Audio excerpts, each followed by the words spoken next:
이번 주를 지나 다음 주 수요일이 되어지면 3월 9일 제20대 대통령을 뽑는 날입니다. 요즘 뉴스를 틀어보면 이와 관련된 뉴스뿐입니다. 다들 이야기가 내가 대통령이 되면 이런 세상을 만들겠다는 이야기입니다. 그래서 저를 청와대로 보내달라는 것입니다. 두 손을 붉은 쥐고 호소를 하는 것을 보게 됩니다. 여러분, 누구를 뽑아야 이 나라가 괜찮을까 관심이 많으셔서 가족들끼리 이야기를 하고 계신 줄 압니다만은, 교회는 공식적으로 어느 당이나 어느 후보를 지지할 수가 없습니다. 왜냐하면 교회 안에는 정치적으로 보면 헬라인이나 유대인이나 로마인이나 아주 다양한 분들이 공동체를 이루고 있기 때문에 그렇습니다. 그러나 정치적인 성향이 다른다고 해서 적은 아닙니다. 원수로 생각할 것이 아니라 함께 나라를 사랑하는 사람들이라는 사실을 우리가 기억하면서 어떻게 되었든지 간에 통합되어져야 하나님께서 주시는 큰 축복을 누리며 세워나갈 수 있다는 것을 기억해야 되는 것입니다. 여당을 지지하든 야당을 지지하든 다 우리는 자랑스러운 대한민국 국민입니다. 우리가 지지하는 당이 다르다고 해서 적이 아니라 누가 대통령이 되든지 간에 그 대통령이 나라를 잘 이끌어갈 수 있도록 우리는 뒤에서 기도할 뿐입니다. 여러분, 오늘 성경을 보게 되어지면 사무엘상을 이제 마무리하는 시점에 와 있게 되어지는데, 사무엘상은 어떻게 보면 두 왕의 이야기라고 볼 수 있습니다. 현재 권력을 가지고 있는 사울 왕과 그리고 이제 다음에 왕이 될 다윗의 이야기들이에요. 그 둘의 갈등의 스토리가 전체적인 내용인 것을 볼 수가 있습니다. 한마디로 말하면 사울의 시대는 지고 있고 바로 다윗의 시대는 떠오르고 있다고 하는 것을 보게 되어집니다. 여러분, 지금부터 3000년 전 블레셋 공격에 의해서 이스라엘이 길보아에서 전투를 벌이고 있습니다. 이스라엘 군대는 이스라엘의 북쪽 이스르엘 평원에 진을 치고 있고, 블레셋은 그보다 약간 위쪽인 한 8km 정도 떨어진 수넴에 짐을 치고 있었습니다. 결국 그 전쟁 속에서 사울이 죽임을 당하고 세 아들인 요나단과 아비나답과 말기수아가 이 전쟁에서 전사를 하게 되어집니다. 80세가 되었던 사울 왕은 피신하다가 적의 화살에 맞게 되어지는데, 옆에 있는 무기를 든 자에게 자기를 죽이라고 그렇게 이야기를 하죠. 나는 할례 받은 자에게 죽고 싶지 않다고 그렇게 요구를 합니다. 그렇지만 무기를 든 자가 왕이기 때문에 감히 해치지를 못해요. 그랬더니 사울 왕이 자기 칼을 빼서 그 칼 위에 자기 몸을 던져서 죽게 되어져요. 그러자 그것을 본 옆에 있는 그 무기 든 자도 자기 칼에 엎드려 죽는 것을 보게 되어집니다. 이러한 것이 알려지자 이제 건너편 길앗 주민들은 야, 이러다가 블레셋 사람들이 침략을 하면 우리도 죽게 되겠지 해서 성읍을 놔두고 도망을 가게 되어져요. 그러니까 빈 성읍에 블레셋 사람들이 들어와서 살게 되는 일도 벌어지게 되어집니다. 그러면서 이제 사울 왕이 죽은 것을 보고 길앗 야베스 사람들이 위험을 무릅쓰고 그의 시신을 가져다가 7일 동안 금식을 하면서 장례를 지냈다라고 하는 것이 사무엘상의 마지막입니다. 이렇게 사울의 시대는 저물었던 것입니다. 영상 보고 말씀 계속하겠습니다.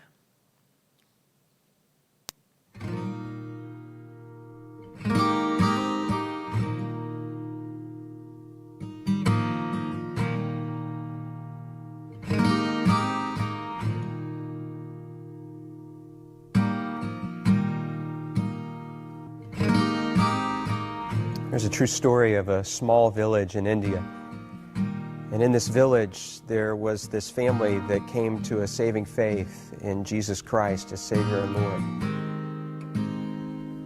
This agitated the village so much, and everybody became so upset that an angry mob gathered and shoved them into the public square. The village chief confronted them, and he said to the man, "If you and your family will not recant your faith, you all will surely die." The man didn't know what to say or what to do. And so the only thing that came to mind for him were the words of a song that he himself had composed when he had first surrendered his life to God. And so he began to sing, "I have decided to follow Jesus. No turning back, no turning back." And with that, horrifically, his children were killed. I have decided to follow Jesus. I have decided to follow Jesus. I have decided to follow Jesus. No turning back, no turning back.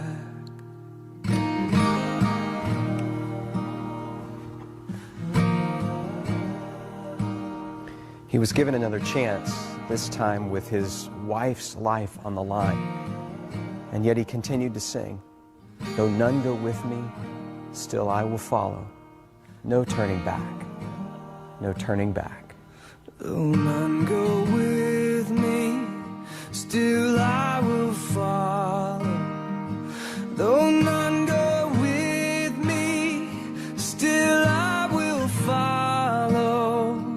Though none go with me, still I will follow. No turning back, no turning back. After her tragic death, he was given one final opportunity, this time to save himself. And yet he continued to sing. Cross before me, the world behind me. The cross before me, the world behind me. The cross before me, the world behind me. No turning back, no turning back.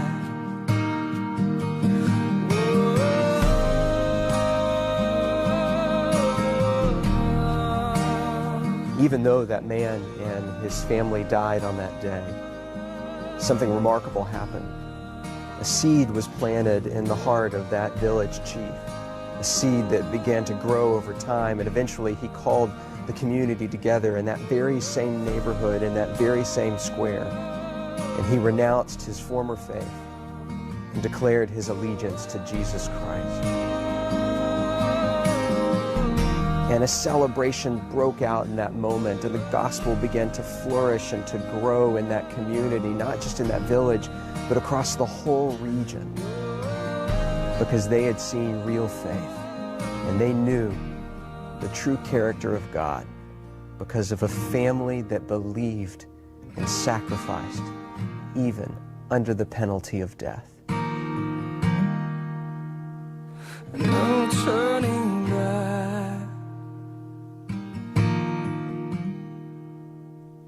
no turning back. 선교지에 나타난 우리 죽음을 바라보면서 사울 왕의 비극적인 최후에 대해서 우리가 생각을 해보겠는데, 한마디로 말하면 사울 왕의 죽음은 사명을 이루지 못한 자의 죽음이라고 그렇게 말씀을 드릴 수 있습니다.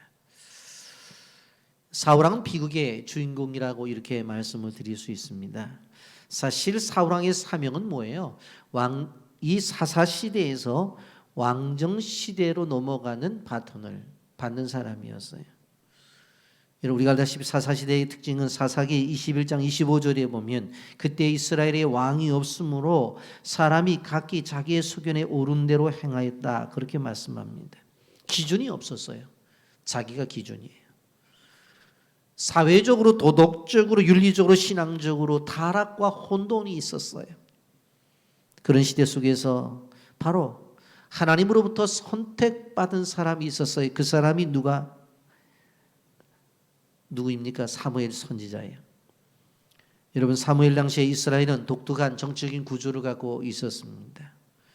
12지파라고 하는 소위 쉽게 이해하면 연방 체제였는데 중앙에 통치 기구가 없었어요. 왜? 하나님이 직접 왕이시기 때문에.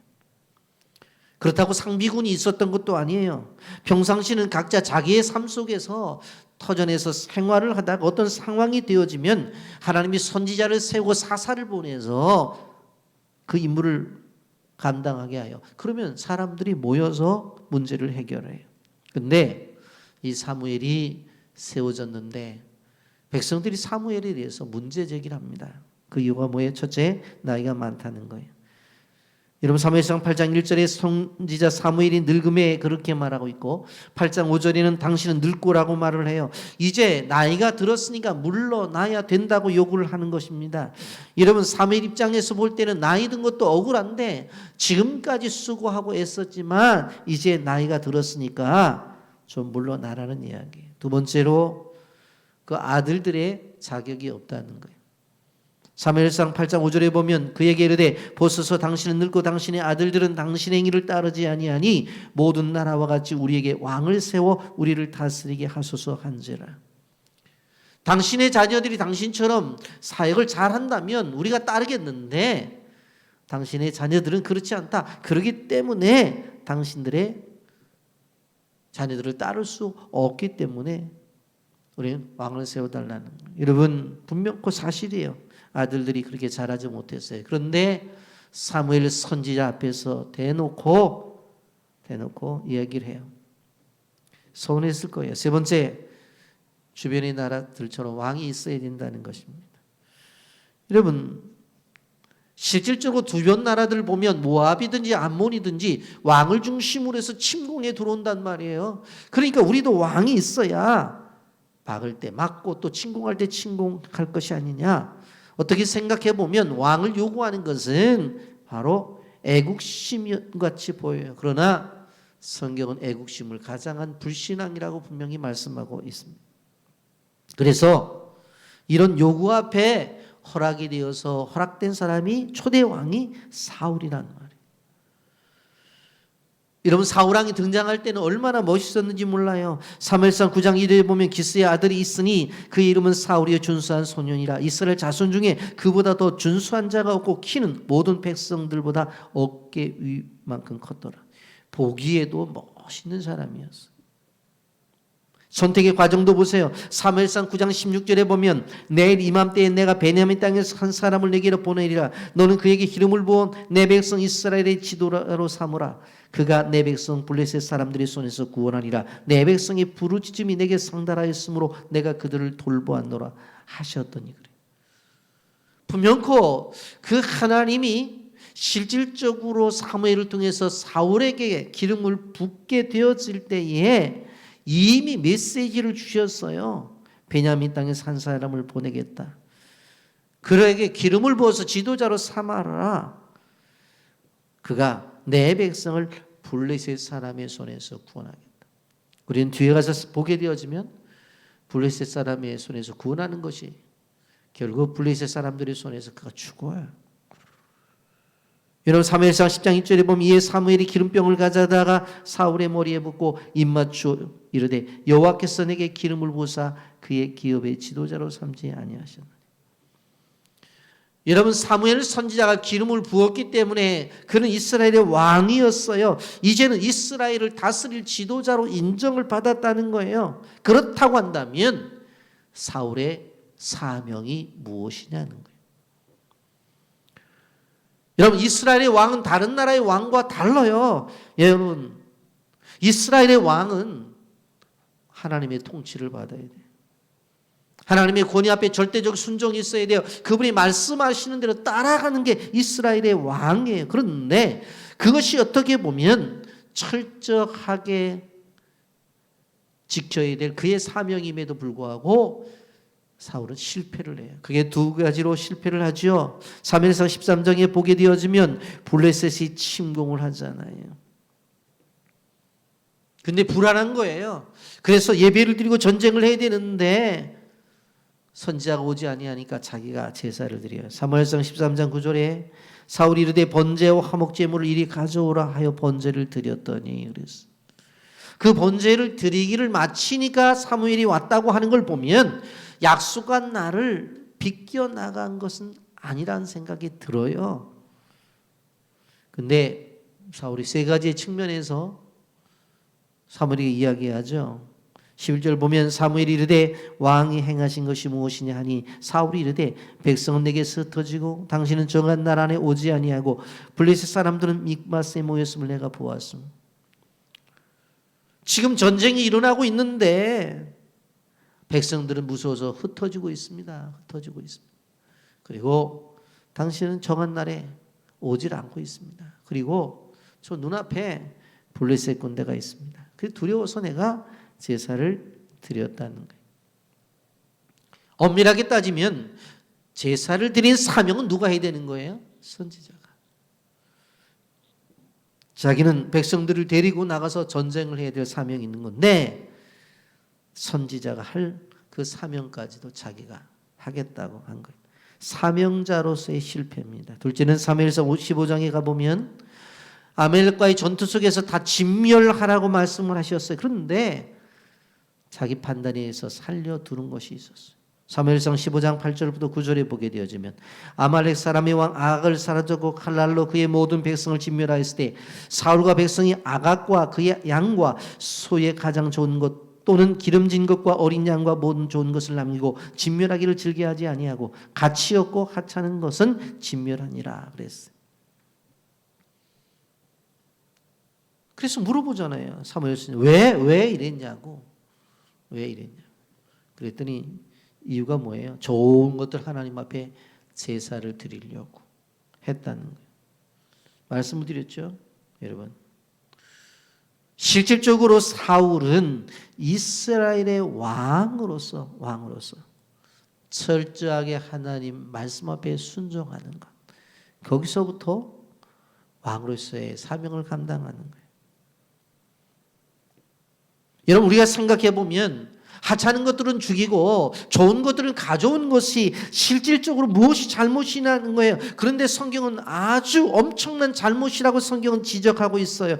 여러분 아셔야 될 것이 뭐냐면 내 방식의 순종은 진정한 순종이 아니에요. 그것은 불순종이에요.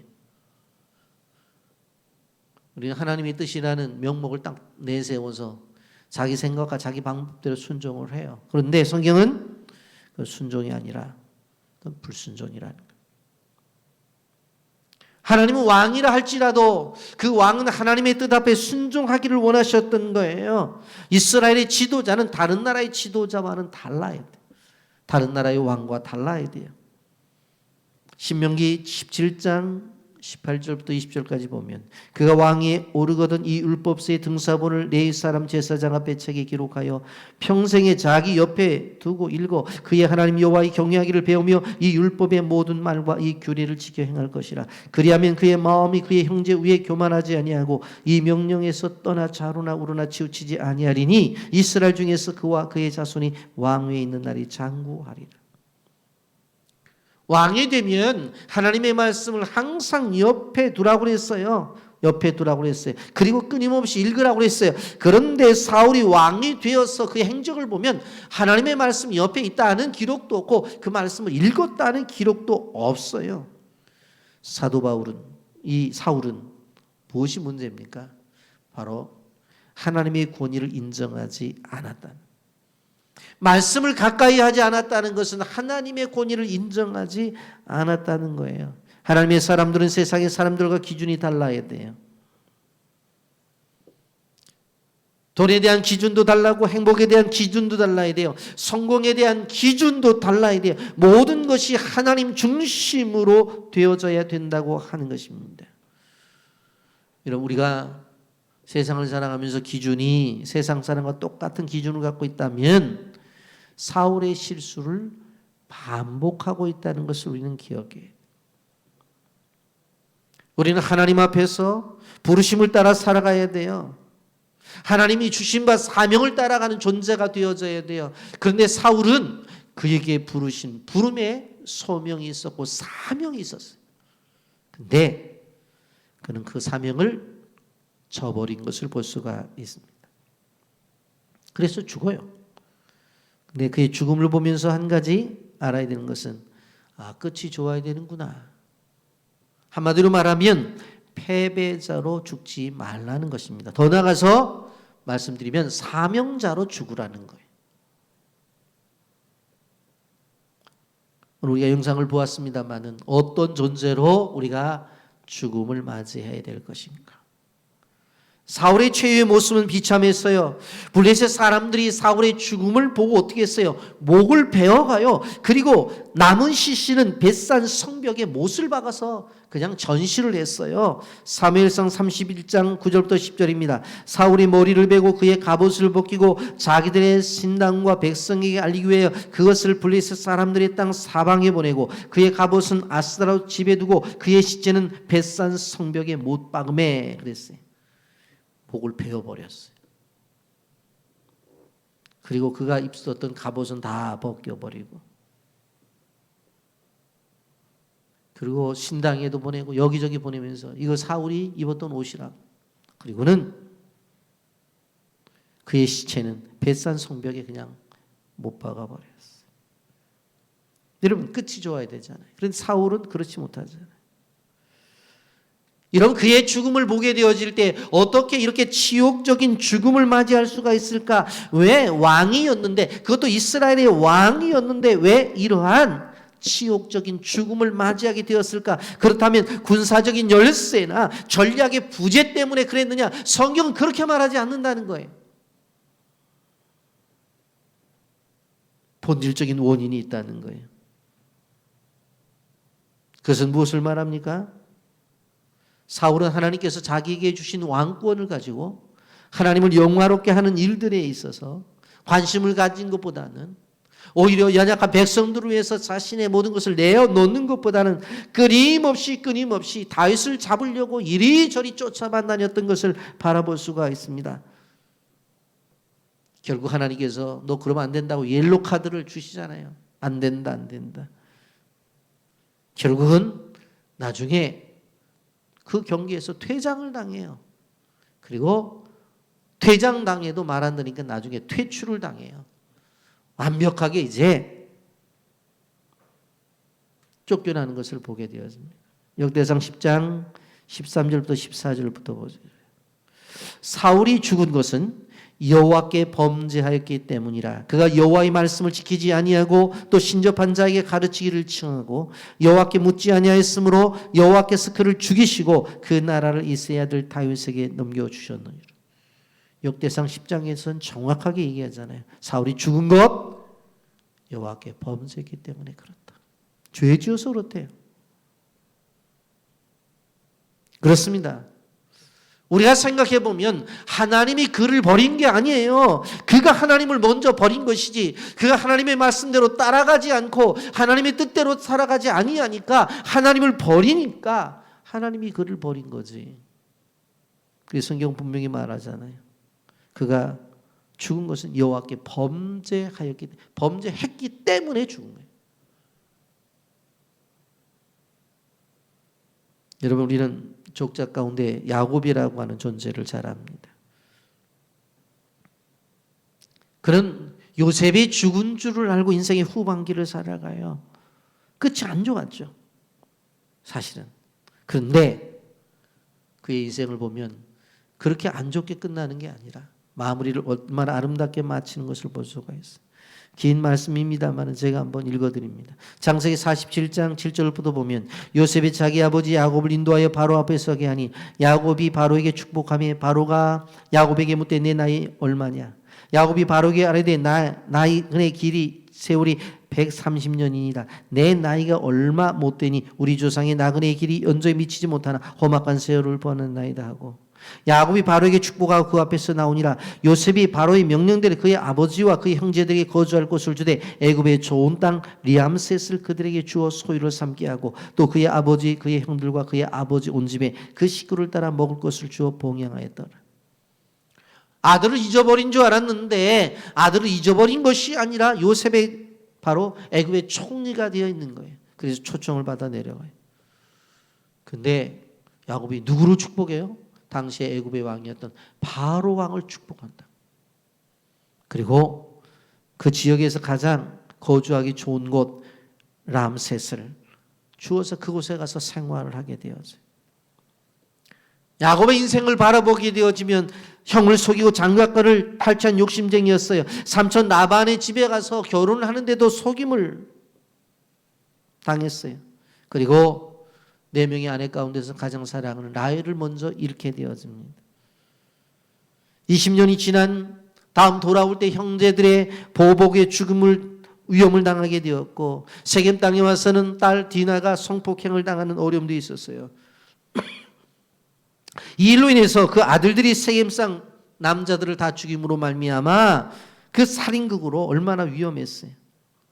그가 사랑했던 요셉도 이런 경험을 했단 말이에요. 그런데 그러한 과정을 통해서 야곱이 하나님의 사람으로 빚어져 가요.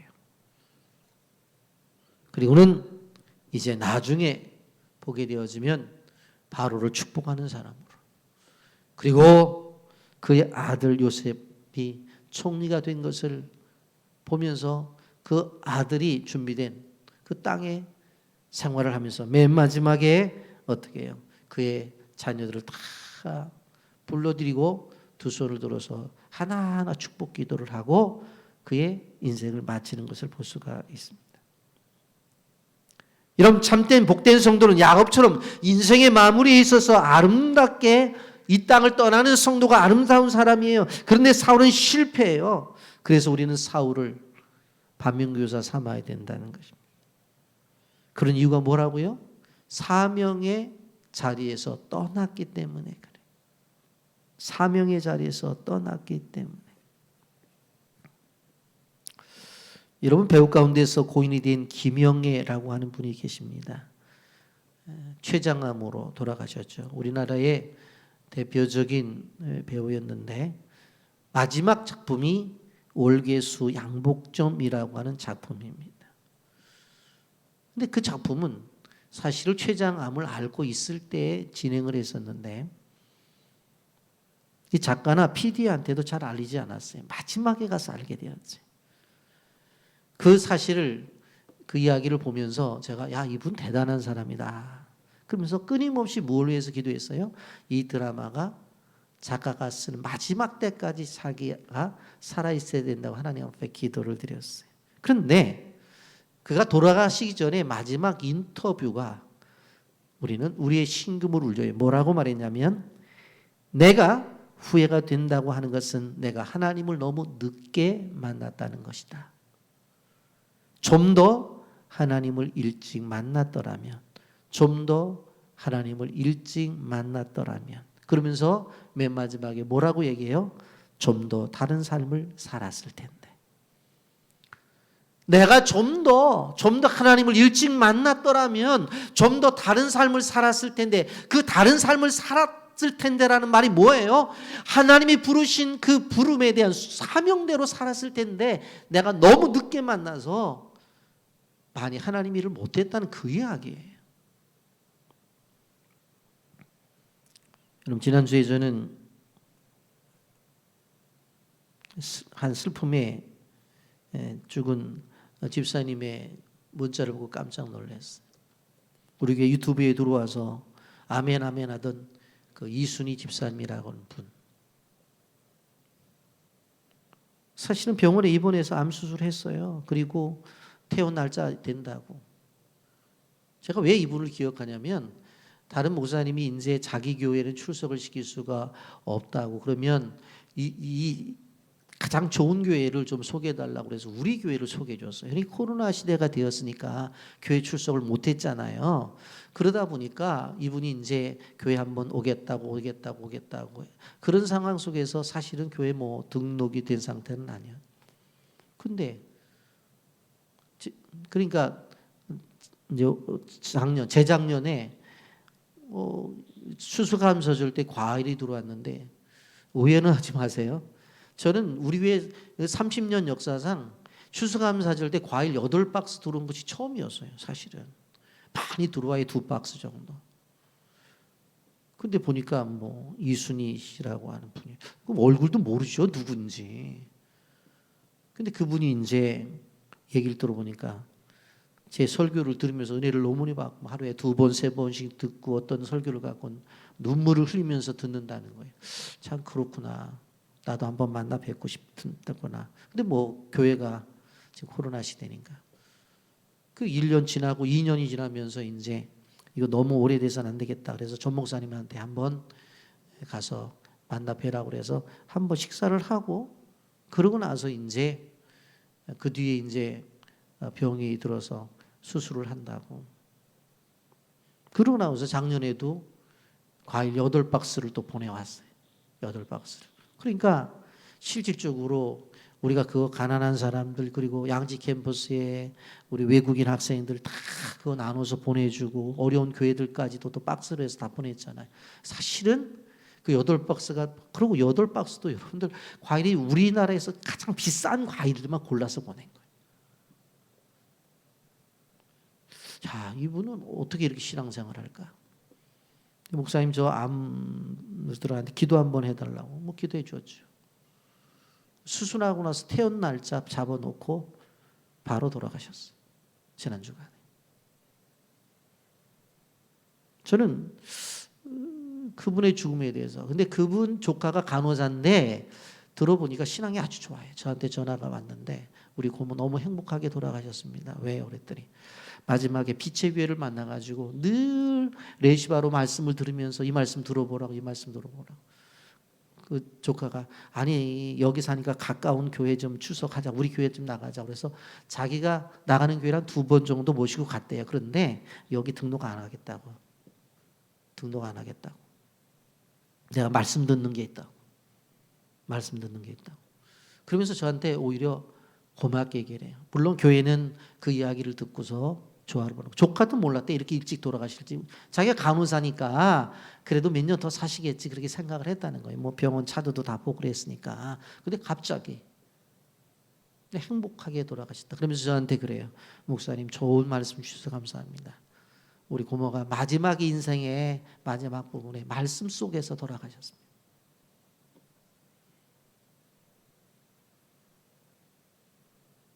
여러분 지난주에 이런 일을 경험하고 어제 보니까 지성에서 영성으로 쓴 이어령 교수가 돌아가시잖아요.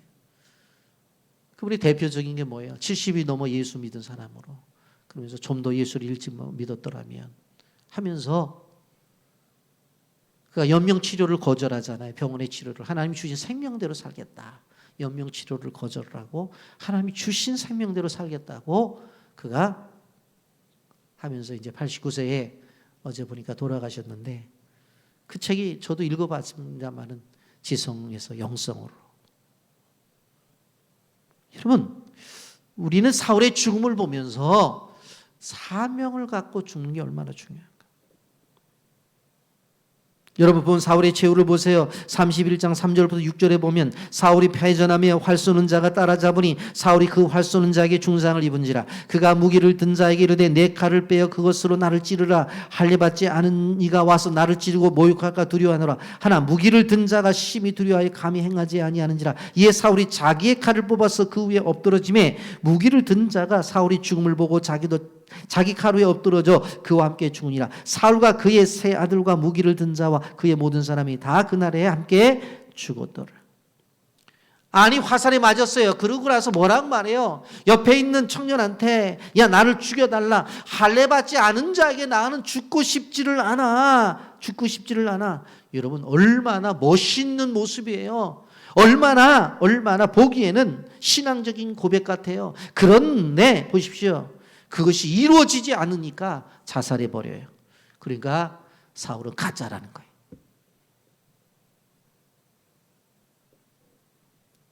여러분, 우리의 인생의 후반부에 살아가는 분들은 인생을 잘 마무리해야 돼요. 끝이 좋아야 된다는 것입니다. 여러분 기억하셔야 돼요. 여러분, 오늘 아침에도 제가 그런 얘기를 잠깐 했는데, 아시다시피 우리 두 아드님은 결혼을 안 해서 아이가 없어서 제가 집안에서 할아버지가 아니에요. 그런데 지나가다 보면 야, 할아버지 가신다 그래요.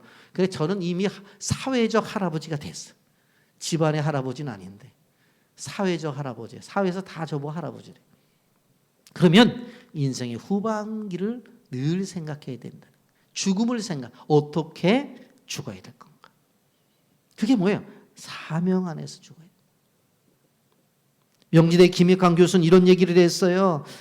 뭐라고 얘기냐면, 인생의 후반기를 살아가는 사람들은 욕심을 비우고 내려놓아라. 그리고 무엇보다도 남에게 베푸는 삶을 살라고 그렇게 말을 했어요.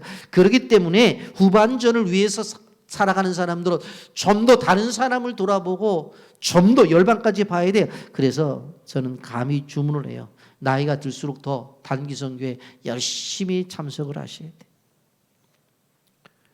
여러분, 세 번째로 이러한 상황 속에서 은혜를 갚은 야베스 사람들을 봅니다. 이러한 사실을 야베스 사람들이 들어요. 그리고는 어떻게 해요? 그의 시신을 가져다가 7일 동안 금식을 하고 장례를 성대하게 치러요. 도대체 이 사람들은 왜 그랬을까? 우린 사무엘상 11장으로 돌아갈 필요성이 있습니다. 어느 날 먼 친척 관계는 암몬 족속이 쳐들어왔어요. 보니까 도무지 이 전쟁에 이길 수가 없어요. 그래서 어떻게 합니다? 나하스에게 굴복하겠다고 나가서 이야기를 해요. 사무엘상 11장 1절, 암몬 사람 나하스가 올라와서 길르앗 야베스에 맞서 진침해 아베스 모든 사람들이 나하스에게 이르되 우리와 언약하자. 그리하면 우리가 너를 섬기리라. 침략하지 않겠다고 언약하자는 거예요. 그랬더니 사무엘상 12장 2절에 뭐라고 말해요? 암몬 사람 나하스가 그들에게 이르되 내가 너의 오른손 눈을 다 빼어 너와 언약하리라. 내가 이스라엘을 이같이 모욕하리라. 모욕한다고 그랬잖아요. 그래, 좋아, 봐줄게. 그런데 오른 눈을 다 빼, 오른 눈을 다 빼, 오른 눈을 다 빼. 단순한 전쟁이 아니라는 거예요. 그 지역에 사는 모든 사람들의 왜 눈을 만들겠다는 거예요. 여러분, 이게 얼마나 모욕적인 거냐고요. 모욕적인 거예요. 그러니 큰일 났잖아요. 항복하자니 말이 안 되고 두 눈을 다 빼자니, 눈을 빼자니 말이 안 되잖아요. 그래서 이제 통곡을 하고 있어요. 그런데 어느 날 사울이 소를 몰고 들어오다가 웬 통곡 소리가 나요. 그래서 물어봤어요. 예? 왜 그러냐고 그랬더니 이렇게 암몬 족속에 와가지고 다 눈을 빼야지 살려준다고. 사무엘상 12장 6절, 사울이 이 말을 들을 때 하나님이 영에게 크게 감동이 되며 그가 노아에 크게 일어나라고 말씀하죠. 분노가 생겼어요. 그래서 어떻게 해요? 우리 남은 동족들이 이 전쟁에 동참해야 된다 하고 소를 잡아가지고 다 보내고서 동원령을 내려요. 사무엘상 11장 7절, 한결이 소를 잡아 각을 뜨고 전령들의 손으로 그것을 이스라엘 모든 지역에 두루 보내어 이르되 누구든지 나와서 사울과 사무엘을 따르지 아니하면 그의 소들도 이와 같이 하리라 하였더니 여호와의 두려움이 백성에게 임함에 그들이 한 사람같이 나온지라. 그래가지고 군사를 모았는데 11장 8절에 보게 되어지면 사울이 배색에서 그들의 수를 세어보니 이스라엘 자손이 30만 명이요 유다 사람이 3만 명이었더라. 무려 33만 명이 모아요. 그리고는 어떻게 해요? 가서 암몬 족속을 무너뜨려 버려요. 여러분, 야베스 사람들이 이것을 기억하고 있는 거예요. 그래서 사무엘상 31장 12절 13절에 보면 모든 장사들이 일어나 밤새도록 달려가서 사울의 시체와 그의 아들들의 시체를 벳산 성벽에 내려가지고 야베스에 돌아와서 거기에 불사르고 그의 뼈를 가져다가 야베스 에셀 나무 아래에 장사하고 7일 동안 금식하였더라. 한마디로 말하면 야베스 사람들은 은혜를 기억하는 사람들이었다라고 하는 것입니다. 사울은 더 이상 죽어서 권력도 없어요. 자신을 도울 수도 없어요. 힘도 없어요. 그런데 그 위험을 무릅쓰고 가서 사울의 시신을 가져다가 장사를 지내고 있어요. 이것이 너무나 아름답기 때문에 성경의 말미에 기록하고 있는 거예요. 자기만이 아는 시대, 자기의 이익을 따라 처신하는 시대가 이 시대인데, 이득이 될 때는 쫓아가다가 도움이 안 되면 버리는 시대인데, 이것이 그리스도인 밖이 아니라 교회 안에서도 이러한 일이 벌어지고 있는데, 너무나 사울왕의 죽음 앞에 장사를 지내고 있는 이 모습을 한번 보세요. 어떻게 보면 그의 지파들도 그렇게 하지 못했어요. 여러분, 우리는 기억해야 돼요. 오늘 사울왕의 비극을 생각해 봤어요. 이 비극은 사울로서 족하다는 거예요. 반복해서는 안 된다고 하는 거예요. 우리는 이 본문을 보면서 우리 인생의 마지막이 정말 좋아야 되겠다 하는 생각을 가지게 되어집니다. 그러면서 길앗 야벳 사람들의 의리를 지키는 모습을 보게 되어집니다. 여러분, 이 사실을 보면서 우리의 삶에 있어서 특별히 인생의 후반기를 살아가는 사람들은 어떻게 살아가야 될지 좋은 교훈이 되기를 바랍니다.